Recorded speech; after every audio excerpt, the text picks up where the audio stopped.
ప్రేక్షకులకు నమస్కారం. ఈరోజు ఈ వీడియోలో మనం నిమ్మకాయతో మనం కోరుకున్న వ్యక్తిని, భర్తని, భార్యని, ప్రేమించిన వారిని, ఎవరినైనా సరే ఎలా వశీకరణం చేయాలో తెలుసుకుందాం.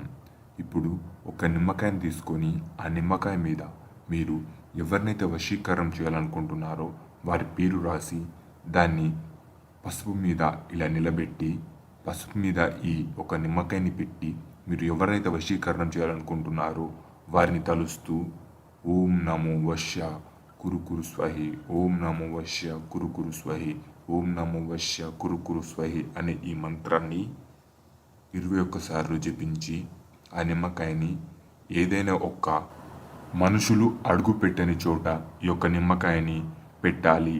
అంటే అక్కడనే వదిలిపెట్టాలి. అలా చేయడం ద్వారా మీరు కోరుకున్న వ్యక్తి ఎవరైనా సరే వారు మీకు పూర్తిగా వశీకరణం అవుతారు.